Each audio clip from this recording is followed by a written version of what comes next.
Hello friends and welcome to the Exams Made Simple, and we are back again with the Hindu Complete Newspaper Analysis for 15th of December 2021। तो 15 दिसंबर 2021 का the Hindu newspaper analysis देखेंगे। शुरू करने से पहले please do like the video and do share it among your friends. Start करते हैं सबसे पहले आज के सवालों के साथ जिनके जवाब आपको देने हैं। First question is operation soft gold was sometime seen in news. ये क्या है ऑपरेशन सॉफ्ट गोल्ड, अगर आप बता पाए तो।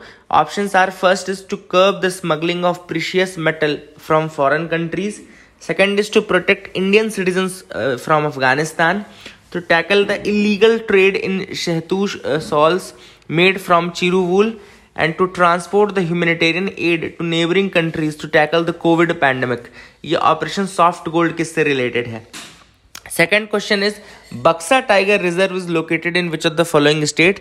बक्सा टाइगर रिजर्व उनमें से कौन से स्टेट में लोकेटेड है आपको बताना है। Options are first is Arunachal Pradesh, second is Assam, third is your Tamil Nadu and fourth is West Bengal. ठीक है ना, तो आपको ये बताना है कि ये कहाँ पे लोकेटेड है। This is the second question for you. Third question is with reference to palm oil consider the following statements. Palm oil के रिगार्डिंग स्टेटमेंट्स दिए हैं। पहला स्टेटमेंट कह रहा है India is the world's largest importer of palm oil. Second statement कह रहा है palm oil is imported mainly from Indonesia and Malaysia. तो आपको बताना है कि कौन सा स्टेटमेंट करेक्ट है, one only, to only, both या नन। तो ये तीन सवाल हैं आज के जिनके जवाब आप दीजिए, अटेम्प्ट करिए। मैं आपको आंसर्स बता देता हूँ।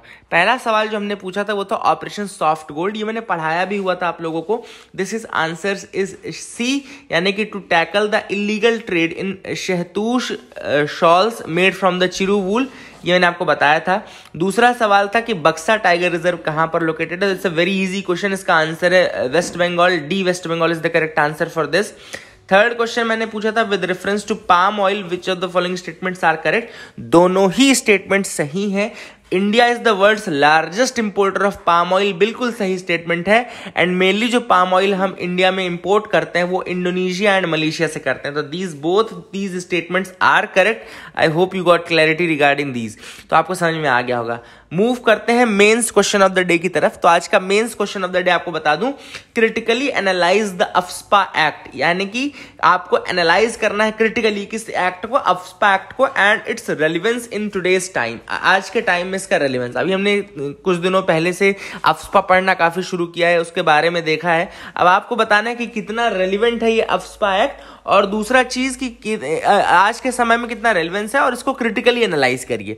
दोनों एस्पेक्ट्स इसके देखिए कि इसके पॉजिटिव्स क्या है, इसके नेगेटिव्स क्या है, ये सारी चीजें देखना, और क्या इस पर सुधार किया जा सकता है और किस तरीके से इसको रख सकते हैं या नहीं रख सकते हैं। ठीक है ना, तो that is a thing which is important, इसको याद रखिएगा। आगे मूव करते हैं न्यूज एनालिसिस पार्ट में। जो सबसे पहली न्यूज है वो फ्रंट पेज की है, that is the wholesale price inflation. अब सबसे पहले हम होलसेल प्राइस इन्फ्लेशन की बात करेंगे। अभी जो होलसेल प्राइस इन्फ्लेशन का लेवल है इंडिया में, वो पिछले 30 सालों के मतलब रिकॉर्ड लेवल पे पहुंच चुका है, बहुत ज्यादा हाई लेवल पे पहुंच चुका है। That is because of the record increase in the prices of food and fuel. आपको पता है कि fuel prices already volatile nature के होते हैं, इसीलिए हम सीपीआई में इसको इंक्लूड नहीं करते हैं, क्योंकि ऑलरेडी बहुत ज्यादा वोलेटाइल नेचर के होते हैं। और यहाँ अगर फ्यूल प्राइसेस को देखेंगे तो जो इन्फ्लेशन है वो बिल्कुल हर समय सर्ज और डाउन होता रहेगा। तो इस होलसेल प्राइस इंडेक्स में काफी वोलेटाइल चीजें हम देख रहे हैं, फूड एंड फ्यूल, इन्हीं कारणों से ये इन्फ्लेशन स्पाइक हुआ है। कुछ फैक्ट्स पहले मैं आपको होलसेल प्राइस इन्फ्लेशन के बारे में बता दूं। होलसेल होता क्या है? एक्चुअली होलसेल कंज्यूमर लेवल पे नहीं होता है। होलसेल आपका होता है जो स्टार्टिंग में कंज्यूमर से पहले, यानी कि जो बिजनेस एंटिटीज हैं, जो बिजनेस एंटिटीज हैं वो जब बल्क में ट्रेड करते हैं कमोडिटीज का, मतलब before the commodity comes into the shop और before the commodity comes into the retail for sale, उस रिटेल सेल में आने से पहले जो उसका ट्रेड होता है वो होलसेल ट्रेड कहलाता है। मतलब जब बिजनेस एंटिटीज के बीच में ट्रेड होता है तो वो होलसेल ट्रेड कहलाता है। तो इन्हीं के कुछ लगभग 697 लगभग आर्टिकल्स हैं, जो आइटम्स हैं, जो अलग अलग उससे लिए गए हैं, और इनको जोड़ करके एक बास्केट बनाया गया है। ठीक है ना, ये बास्केट जो है आपका वो होलसेल बास्केट कहलाता है, और इन्हीं के प्राइजेस के बेसिस में ये पता लगाते हैं कि कितना इन्फ्लेशन है कितना नहीं। ठीक है, इन्हीं के प्राइजेस के बेसिस पे ये पता लगाया जाता है कि इन्फ्लेशन इन्फ्लेशन का लेवल क्या चल रहा है। तो होलसेल प्राइस इंडेक्स जो है वो इन्हीं बास्केट्स के प्राइजेस के बेसिस पे पता लगाया जाता है। एंड इसमें एक इंपॉर्टेंट चीज आपको याद रखनी है कि इसमें सर्विसेज का प्राइस इंक्लूड नहीं होता है। होलसेल प्राइस इंडेक्स में सर्विसेज का प्राइस इंक्लूड नहीं होता है and it does not reflect the consumer price situation in India. ठीक है ना। तो दोनों चीजें इंपॉर्टेंट, इसकी जो लिमिटेशन है ये है कि पहली चीज इसमें सर्विसेज का प्राइस इंक्लूड नहीं होता है, और दूसरी चीज कि इसमें जो है वो जो कंज्यूमर लेवल पे जो कंडीशन चल रही है वो बिल्कुल नहीं पता चलती है। ठीक है ना, कंज्यूमर लेवल की कंडीशन नहीं पता चलती है, तो ये भी आप याद रखेगा। इसके अलावा इसको रिलीज कौन करता है, जो अगला सवाल है वो रिलीज कौन करता है, तो उसको रिलीज करता है economic adviser in the ministry of commerce and industry. इसको रिलीज करता है office of the economic adviser in the ministry of commerce and industry, वो उसको रिलीज करता है। पर्पस बेसिकली ये है कि गवर्नमेंट जब WPI देख लेती है ना, तो अब चूंकि ये कंज्यूमर लेवल के एक लेवल पहले की बात है ना, ऑब्वियस सी बात है, होलसेल का जो ट्रेड हो रहा है वो कंज्यूमर लेवल पे तो हो नहीं रहा है, उनके पहले हो रहा है। तो यहां पे गवर्नमेंट पहले ही सचेत हो जाती है और गवर्नमेंट जो पॉलिसीज है उसको, फिस्कल पॉलिसीज को चेंज कर सकती है as per the wholesale price index. तो चूंकि ये गवर्नमेंट को पहले ही एक मतलब वो लग जाता है कि भैया जैसा होलसेल होगा कहीं ना कहीं थोड़ा बहुत उसका रिफ्लेक्शन आपको देखने को मिलेगा CPI में भी, उसका रिफ्लेक्शन आपको कंज्यूमर लेवल पे भी देखने को मिलेगा। और यही कारण है कि गवर्नमेंट फिर अपनी पॉलिसीज को उसके अकॉर्डिंग फिस्कल पॉलिसीज को चेंज कर सकती है, और जो मॉनेटरी पॉलिसीज है उनको reserve bank of India change कर सकता है, इसलिए ये काफी ज्यादा इंपॉर्टेंट होता है। अभी 2017 में जो बेस ईयर था WPI का वो पहले 2004-05 था, उससे बदल करके 2011-12 कर दिया गया है। तो 2017 में जो बेस ईयर था वो चेंज किया गया था और 2004-05 से 2011-12 कर दिया गया। WPI extensively used for short term policy interventions as it is the only index that is available on a weekly basis. अब ये इंडेक्स जो WPI है ये वीकली बेसिस पे अवेलेबल रहता है, इसलिए पॉलिसी इंटरवेंशन के लिए बहुत इंपॉर्टेंट होता है। ठीक है ना, it is available at the weekly level and therefore it is very important for the policy interventions. तो ये काफी इंपॉर्टेंट इसके जो फीचर्स हम देख रहे हैं, आई hope you will remember these features, आप इनको याद रखिएगा। And WPI also helps in measuring macroeconomic and microeconomic conditions of the economy. And WPI provides estimates of inflation at the wholesale transaction level for the country economy overall. ठीक है ना, तो wholesale price index जो है ये estimate provide करता है inflation का at the wholesale transaction level for the economy overall, for the overall economy. ठीक है ना, और गवर्नमेंट को मदद मिलती है।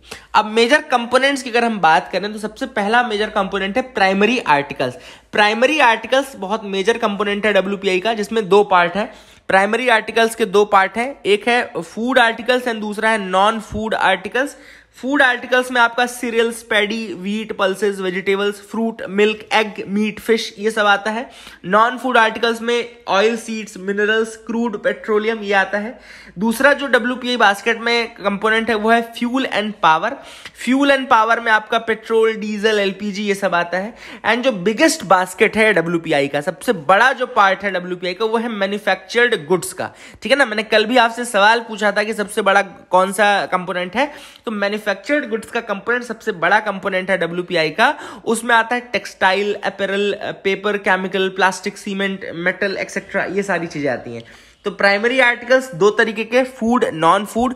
दूसरा है फ्यूल एंड पावर जिसमें पेट्रोल, डीजल, LPG आ गया। और तीसरा हो गया जो बिगेस्ट बास्केट है WPI का, वो है मैन्युफैक्चर्ड गुड्स का, जिसमें textile, apparels, paper, chemicals, plastic, cement, metal ये सारी चीजें आ गई है ना। आई hope you will remember these things, है ना। इसके अलावा मैन्युफैक्चर्ड फूड प्रोडक्ट्स भी आते हैं मैन्युफैक्चर्ड गुड्स के अंदर ही, जिसमें sugar, tobacco products, vegetables, animal oil and fats ये सारी चीजें आती हैं। तो ये ओवरऑल आपको मैंने सब कुछ बता दिया। इसके बाहर बहुत ही मुश्किल है कि क्वेश्चन आपसे UPSC पूछे इन सब चीजों के बाहर WPI से रिलेटेड। अगला जो टॉपिक आपको दिख रहा है वो ADB यानी कि एशियन डेवलपमेंट बैंक दिख रहा होगा। एशियन डेवलपमेंट बैंक ने एक्चुअली इंडिया की जो ग्रोथ है उसको मार्जिनली कम किया है, 10% से घटा करके 9.7 कर दिया है।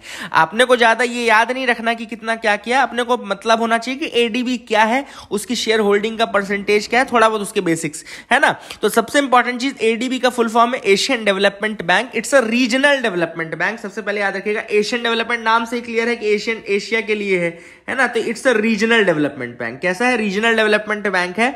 और इसका एस्टेब्लिशमेंट हुआ था 19 दिसंबर 1966 1966 में इसका इंसेप्शन हुआ था, यानी कि बना था।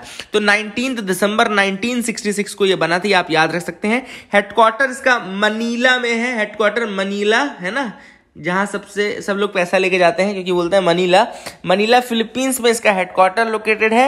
And it is an official United Nations observer, ठीक है ना। तो ये जो एडीबी है, it's an official United Nations observer, इसको याद रखेगा।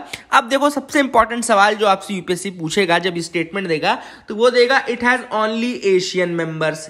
एक स्टेटमेंट तो ये लिखेगा कि एडीबी में केवल एशियन मेंबर्स हैं, है ना। तो वहां पर आपको याद रखना है कि इसमें नॉन रीजनल डेवलप्ड कंट्रीज भी मेंबर्स होती हैं। जैसे यूएस इसका मेंबर है, यूएस मेंबर बस नहीं है, यूएस की शेयर होल्डिंग बिल्कुल इक्विवेलेंट है जापान के। जापान की हाईएस्ट शेयर होल्डिंग मानी जाती है एडीबी में। अगर आप एडीबी के हाईएस्ट शेयर होल्डर की बात करेंगे तो अपन जापान लिखते हैं, लेकिन यूएस की एग्जैक्टली उतनी ही है जितनी जापान की है, इसको याद रखेगा। और जैसे ही आपको पता चल गया कि यूएस इसकी शेयर होल्डिंग रखता है, तो उसका मतलब क्या हुआ कि इसमें नॉन एशियन मेंबर्स भी हैं, मतलब कि नॉन रीजनल मेंबर्स भी हैं। तो याद रखिएगा इसकी जो मेंबरशिप है ना, वो United Nations economic and social commission, जिसको हम यूएन स्कैप बोलते हैं, यानी कि United Nations economic and social commission for Asia and the Pacific, ये बोलते हैं। तो यूएन स्कैप के मेंबर भी रहते हैं इसमें, और नॉन रीजनल डेवलप्ड कंट्रीज भी इसकी मेंबर रहती हैं। अभी एट प्रेजेंट अगर आप देखेंगे तो इसमें लगभग 68 मेंबर्स आपको दिखेंगे। देयर आर नियरली 68 मेंबर्स, है ना। अगर कुछ करेक्शन हुआ तो आप मुझे बता सकते हैं। There are nearly 68 members, and इसमें 49 मेंबर्स ही ऐसे हैं जो कि एशिया से हैं। Okay, 49 members are from the Asian region, मतलब कि बाकी के जो आपके कहना चाहिए 19 मेंबर्स हैं वो बाहर है, नॉन रीजनल है। तो इसको आप याद रखिएगा। एंड जो इसकी वोटिंग राइट्स हैं वो बिल्कुल वर्ल्ड बैंक जैसे चलते हैं। वेटेड वोटिंग सिस्टम इसमें होता है, वर्ल्ड बैंक जैसा वेटेड वोटिंग सिस्टम। इसमें सबसे हाईएस्ट शेयर होल्डिंग अगर हम देखें तो जापान और यूएस की है, उसके बाद चाइना की है, उसके बाद इंडिया की है, फिर ऑस्ट्रेलिया की है। इसको याद रखिएगा, जो हाईएस्ट शेयर होल्डिंग आती है वो किसकी है, जापान और यूएस की है, फिर चाइना की है, फिर इंडिया की है, फिर ऑस्ट्रेलिया की है। तो इसको आप याद रख सकते हैं, इस ऑर्डर को भी आप याद रख सकते हैं। और अगर हो सका तो यूपीएससी आपसे शेयर होल्डिंग का ऑर्डर भी पूछ सकता है, तो इनको आप याद रखिएगा। Now supreme court approves widening of the 3 चार धाम हाईवेज। तीसरी जो न्यूज आपको फ्रंट पेज से ही दिख रही है, वो सुप्रीम कोर्ट ने अपहेल्ड कर दिया है द वाइडनिंग ऑफ द 3 चार धाम हाईवेज। इसमें 3 जो नेशनल हाईवेज है उनमें ऋषिकेश टू माना, पहला है ऋषिकेश टू माना, दूसरा है ऋषिकेश टू गंगोत्री, एंड तीसरा है टनकपुर टू पिथौरागढ़, ठीक है ना। तो ये 3 है बेसिकली जिनको वाइडन करना था नेशनल हाईवेज को, Rishikesh to Mana, Rishikesh to Gangotri and Tanakpur to Pithoragarh, ठीक है ना। इसको याद रखिएगा, this is the thing which is very very important. 4 Dham highway projects, इनको इसके अंदर ही जो वाइडन अप होना था हाईवेज, उसका मैटर जो था वो कहां पेंडिंग था, सुप्रीम कोर्ट के पास पेंडिंग था। एंड वो अब सुप्रीम कोर्ट ने उसको अपहेल्ड कर दिया है। That is the thing which is very very important. I hope you will remember this thing, आप इसको याद रखेंगे इस चीज को, ठीक है ना। ऑब्जेक्टिव 4 धाम परियोजना का वही है कि बेसिकली 4 धाम कौन कौन से हैं। अब आपके दिमाग में एक सवाल आ रहा होगा कि सर 4 धाम बोल तो नहीं, लेकिन 4 धाम है कौन कौन से। एक है आपका बद्रीनाथ, याद रखिएगा, 1 is Badrinath, another 1 is Kedarnath है, फिर आपका है गंगोत्री देन यमुनोत्री, ठीक है ना। 4 आपके कौन कौन से हैं, Badrinath, Kedarnath, Gangotri and Yamunotri. These are the four dhams, आप इसको याद रखिएगा। 4 dham project, Badrinath, Kedarnath, Gangotri and Yamunotri, these are the four dhams. 4 dham project के अंतर्गत आने वाली जो साइट्स हैं वो यही है, ठीक है ना। इनकी कनेक्टिविटी को इंप्रूव करने का प्रोजेक्ट है एंड उनके रीडेवलपमेंट का ये है। और इसमें बेसिकली यही रुद्रप्रयाग वाला रीजन, आपका ऋषिकेश वाला रीजन, माना वाला रीजन, है ना, यमुनोत्री वाला रीजन, पिथौरागढ़, टनकपुर, ये सारी चीजें इसके अंदर आती हैं। बद्रीनाथ, केदारनाथ, गंगोत्री, यमुनोत्री जरूर याद रखना, ठीक है ना। तो I hope you got clarity regarding all these 3 news items. आगे मूव करते हैं, दूसरे पेजेस में देखते हैं क्या एनालिसिस में इंपॉर्टेंट है। एडिटोरियल पेज में आज हम जो मतलब एडिटोरियल नहीं डिस्कस करेंगे। जब पहला एडिटोरियल यहाँ पे शशि थरूर ने जरूर लिखा है, लेकिन अगर आप यहाँ पे देखें तो इन्होंने स्टार्ट किया राहुल गांधी की स्पीच के साथ, तो जो मैं बिल्कुल भी बताने के मूड में नहीं हूं, है ना, क्योंकि वो बहुत कंटेंट आपको अच्छा नहीं मिलेगा। दूसरा है नेशनल मोनेटाइजेशन पाइपलाइन के रिगार्डिंग। अब यहाँ पे ऑथर का जो प्रीमाइस है वो ये है कि नेशनल मोनेटाइजेशन पाइपलाइन जो है वो सही स्टेप नहीं है। मैं थोड़ा सा इसको इस आर्टिकल को बता दूं। अभी रिसेंटली आपको पता होगा कि नेशनल मोनेटाइजेशन पाइपलाइन नाम का प्रोजेक्ट जो कि नीति आयोग ने प्रपोज किया है।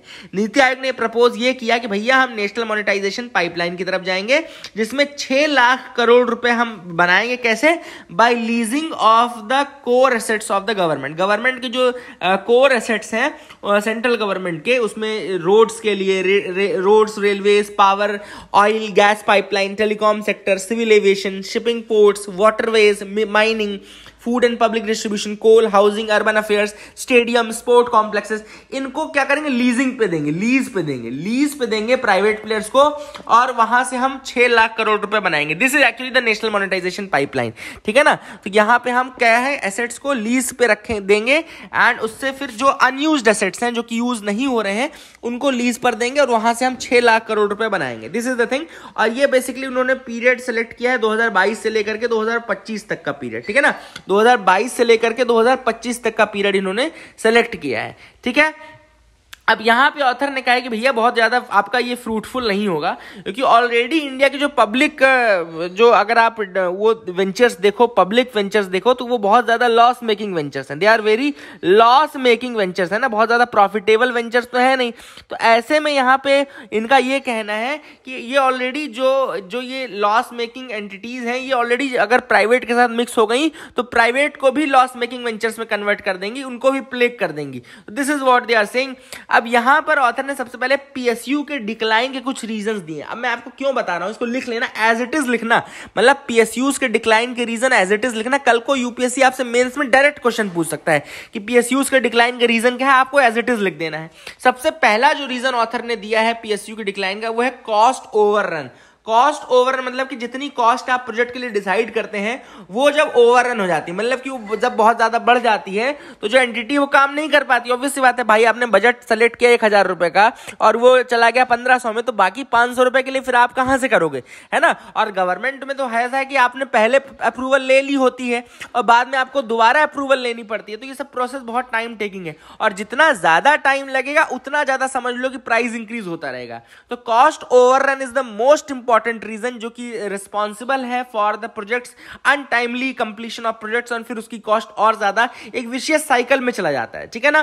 दूसरा जो यहां पे ऑथर ने कहा है कि क्या रीजंस है पीएसयूज के उसके, वो है एक तो कि जो यूटिलाइजेशन है वो एफिशिएंट नहीं है। यूटिलाइजेशन इज नॉट एफिशिएंट, मतलब कि एक तो आपका रिसोर्सेज जो है वो ज्यादा लग गए, आपकी कॉस्ट ज्यादा हो गई। दूसरा, जो आपके पास रिसोर्सेज है भी अवेलेबल, जो रिसोर्सेज हैं उनको आपने यूटिलाइज नहीं किया प्रॉपरली, आपने उनको यूटिलाइज नहीं किया। अगर आप यूटिलाइज नहीं करेंगे तो वो भी वेस्टेज में कन्वर्ट हो जाएगा, और वेस्टेज बस में नहीं कन्वर्ट होगा, वो ओवरऑल आपके प्रोजेक्ट को भी मार करेगा, ठीक है ना। तीसरा जो इन्होंने बोला है वो है reluctance to implement the labour reforms. Labour reforms आप नहीं करोगे तो लेबर प्रॉब्लम क्रिएट करेंगे, वो काम नहीं करेंगे, हड़ताल करेंगे, यूनियंस होगा, ये सारी चीजें होंगी, तो वहां पे भी काम गड़बड़ हो जाता है।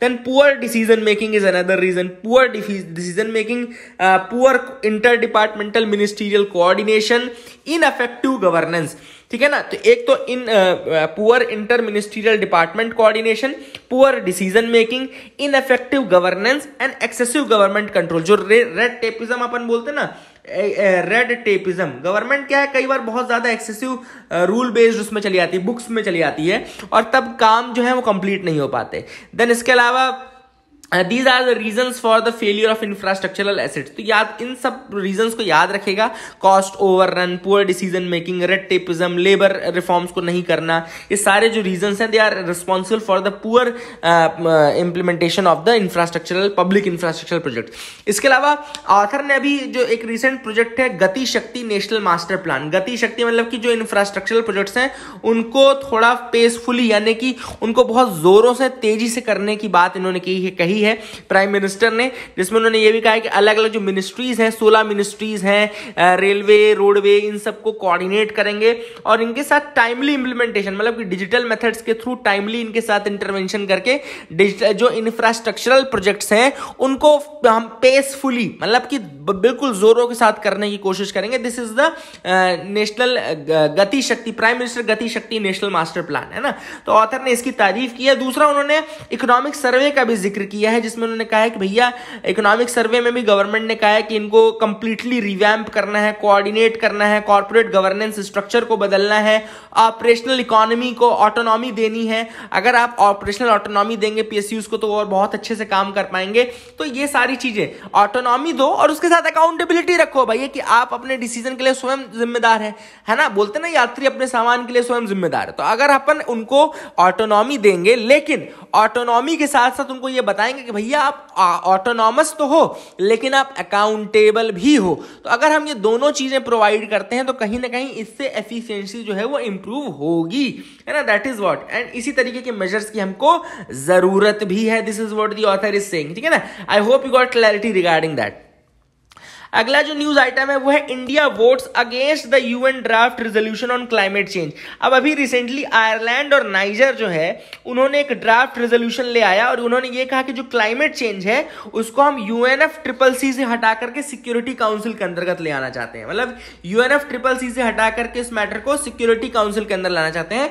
इसको पास होने से रोक दिया गया है और इंडिया ने इसके अगेंस्ट वोट किया। इंडिया ने इसके अगेंस्ट क्यों वोट किया? इंडिया का यह कहना था कि भैया पिछले 20 सालों से developing countries, least developed countries लगी हुई है कि कॉमन बट डिफरेंशिएटेड रिस्पॉन्सिबिलिटीज जो है वो अप्लाई हो पाए, और ऐसे में आप चाहते हैं कि सिक्योरिटी काउंसिल के पास मैटर चला जाए और 4-5 handful of countries start deciding upon the climate matters. तो ये हम नहीं होने देंगे। इंडिया के TS तिरुमूर्ति जी ने कहा कि क्या चीज ऐसी है जो UNFCCC में नहीं हो सकती और जो आपके सिक्योरिटी काउंसिल में हो सकती है। तो ऐसी कोई चीज नहीं है, इसलिए उन्होंने बोला कि हम इसको साइन नहीं करेंगे, है ना। That is the thing which is important. यहाँ पे ये रेजोल्यूशन के बारे में आपको याद रखना है। आगे मूव करते हैं। कोन्याक ट्राइब्स के बारे में थोड़ा मैं आपको बता दूं। कोन्याक नागाज ने ये कहा है कि भैया आर्म्ड फोर्सेस को मोन रीजन के बाहर रखना जब तक कि 14 लोगों का जो फैसला है वो नहीं हो जाता। 14 civilians who lost their lives, and उनके बारे जब तक उनका फैसला नहीं होता तब तक आप आर्म्ड फोर्सेस को मोन रीजन के बाहर रखना। नागालैंड में आता है मोन रीजन। आपको याद रखना है कोन्याक ट्राइब की पॉपुलेशन लगभग 3 लाख है and they are inhabiting this Mon region of Nagaland. इसके अलावा ये एक्सटेंड होते हैं अरुणाचल प्रदेश में भी, एंड इनकी कुछ पॉपुलेशन म्यांमार में भी जाती है। Konyak are the fiercest warrior tribes in Nagaland. इसको याद रखना, they are the fiercest Naga tribe of the Nagaland, and Konyak they are the last to give up the practice of head hunting, which is a severing of heads of the enemies after attacking the rival tribes, है ना। तो ये जो है they are the last of the tribes who gave up this practice of head hunting। Otherwise इनका जो method रहता था वो हेड को सीवर करने का रहता था। बहुत ज्यादा फियर्सेस्ट वॉरियर ट्राइब्स में आते हैं नागालैंड के ये। और मोन रीजन बहुत ही रेयर रीजन है नागालैंड का जहां पे NSCN IM Isak Muivah group जो है जहां पे नहीं है ना।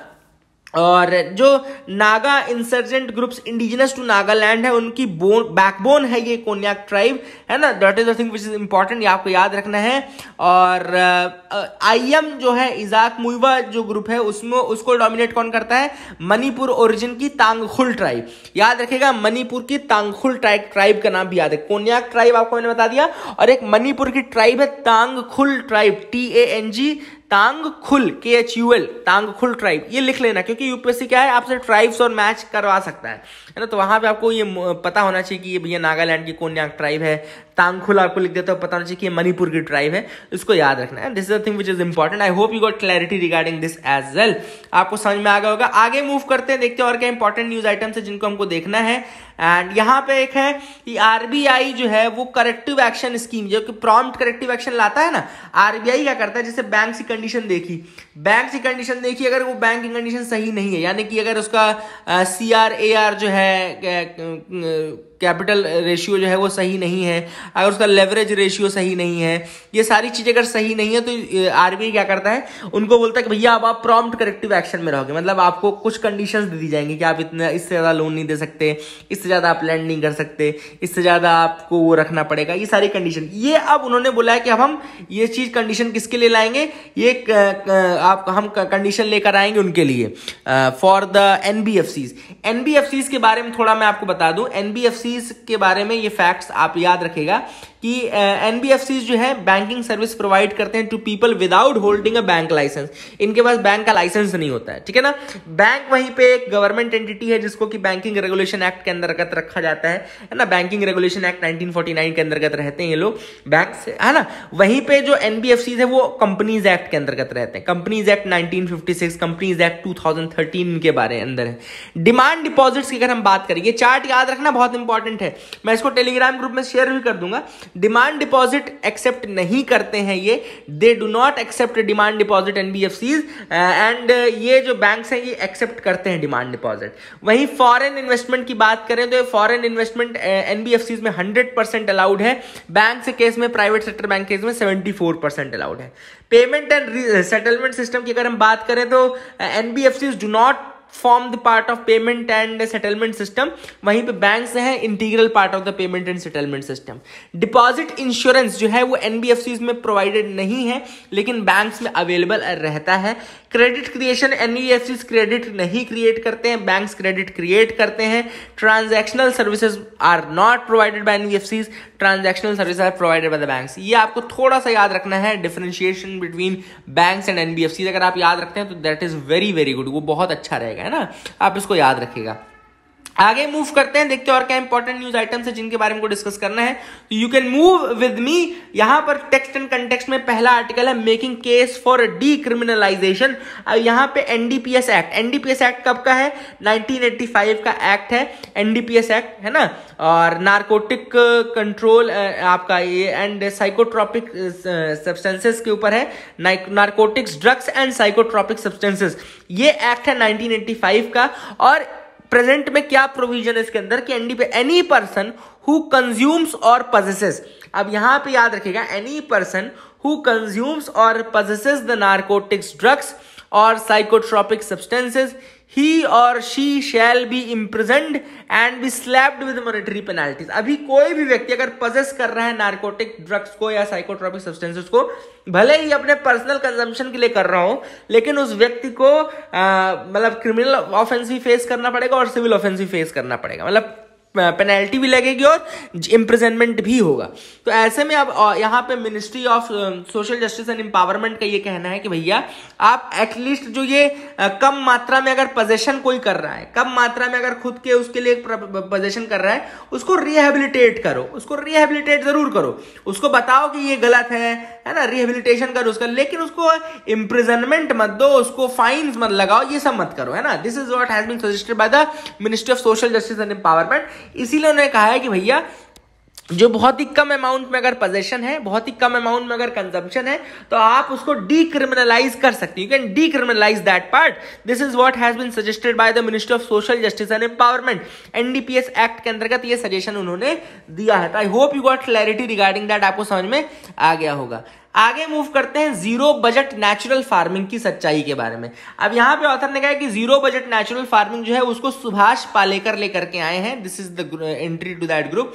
सुभाष पालेकर इसको लेकर के आए हैं, है ना। और अब उन्होंने कहा कि देखो जीरो बजट नेचुरल फार्मिंग के 4 आयाम सुभाष पालेकर ने बताए हैं। उसमें बीजामृत मतलब good quality seeds and all, then जीवामृत, मल्चिंग एंड वाफसा, ठीक है ना। तो बीजामृत मतलब कि सीड से है, जीवामृत मतलब कि इसमें क्या है, सॉइल में काऊ डंग, काऊ यूरिन इसका यूज करते हैं, है ना, काऊ डंग और काऊ यूरिन डालते हैं। देन इसके बाद वो मल्चिंग की बात करते हैं। मल्चिंग आपको पता है ना प्रोसेस में, इसमें अपन ऊपर सॉइल के ऊपर एक लेयर बिछा देते हैं स्ट्रॉ की, उसको फिर पीसते हैं, कूटते हैं, उसको सॉइल के ऊपर रखते हैं। वाफसा मतलब सॉइल के लिए एयरेशन का प्रोसेस होना चाहिए, सॉइल एयरेटेड रहे, ये सारी चीजें।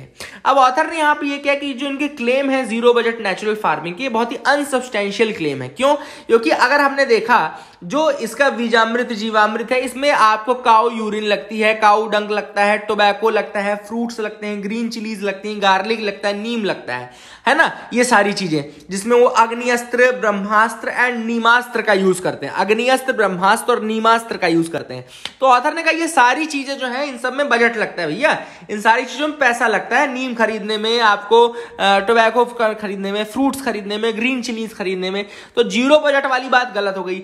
लेबर लगता है, इसमें लेबर लगता है तो लेबर की भी कॉस्ट होती है, तो जीरो बजट वाली बात तो इसमें गलत ही हो गई। दूसरी चीज उन्होंने ये कहा कि सेकंड इज दैट कि अगर ऐसी कोई अभी तक स्टडी नहीं हुई है जिसने ये प्रूव किया हो कि जीरो बजट नेचुरल फार्मिंग करने से आपकी ईल्ड बढ़ रही है या फिर प्रोडक्शन बढ़ रहा है, तो no such claim has been मतलब ऑफिशियली या सब्सटेंशियली सबमिटेड जिसमें कि ये पता लगे कि हाँ भैया ये बढ़ रहा है। तीसरा इन्होंने कहा कि क्लेम दैट की इसमें आपका सॉइल में सारे रिसोर्सेज मिनरल्स ऑलरेडी अवेलेबल हैं, वो गलत है। क्यों इन्होंने कहा? क्योंकि हमारे इंडिया की सॉइल जो बहुत ही ऑर्गेनिक सब्सटेंसेस बहुत कम इसमें, they are not very rich in minerals, है ना, our soil is not very rich in minerals. और ये तो क्लेम बिल्कुल गलत है कहना कि हमारे सॉइल में ऑलरेडी सब कुछ है ना, दिस इज नॉट।